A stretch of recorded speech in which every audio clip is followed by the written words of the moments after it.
अपने सब गोटे के हम लक्ष्मी चौधरी गोड़ लागे छी और आई हम एकटा अनंत पूजा के गीत लऽ कऽ उपस्थित भेलहुँ हैं। एहि गीतक रचनाकार आदरणीय श्री नवोनाथ झा जी छथिन। रचना अति उत्तम अछि। अपने सब गोटे से आग्रह जे है ई गीत के अधिक से अधिक शेयर करी। धन्यवाद। भादव चतुर्दशी पक्ष जोरी पूजब अनंत देव हे। भादव चतुर्दशी पक्ष जोरी पूजब अनंत देव हे। 14 गाँठक सूत्र बान्हब मांगब रक्षाशीष हे। 14 गाँठक सूत्र बान्हब मांगब रक्षाशीष हे। गाय गोबर सानी पब दुआरिया अष्टदलयारी पन सजब हे। घर ही में पीसब चाउरक पिठार हम ओही पर सिंदूर लगब हे। ओही पर सिंदूर लगब हे। भादव चतुर्दशी पक्ष जोरी तामक लोटा जल भरि आनब ओही पर नव कलश बैसब हे।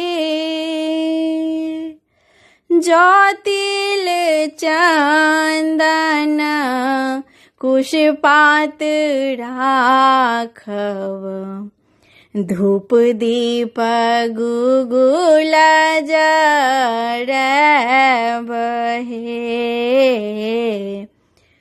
ज्योतिल चंदन कुशपात राखब धूप दीप गुगुल जरब हे। भादव चतुर्दशी पक्ष जोरी 14 विष्णु लोक हम पूजब शेष पर देव बैसब हे।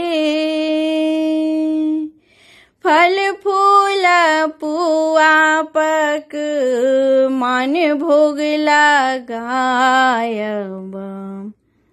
धरि घंट शंख बजब हे। फल फूल पुआ पक मन भोग लगायब धरि घंट शंख बजब हे। भादव चतुर्दशी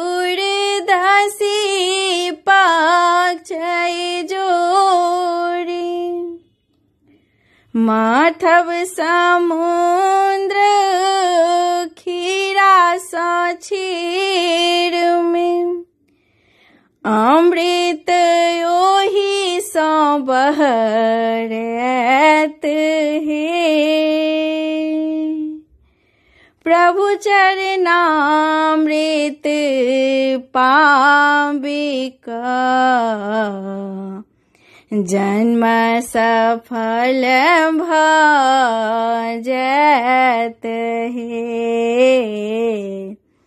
प्रभु चरनामृत पाविक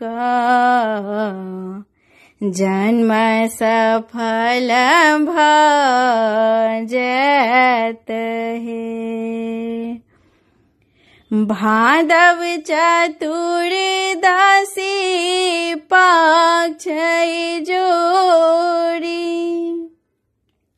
पूजब अनंत देव हे। 14 गांठक सूत्र बान्हव मांगव रक्षाया शीस हे। मांगव रक्षाया शीस हे। मांगव रक्षाया शीस हे।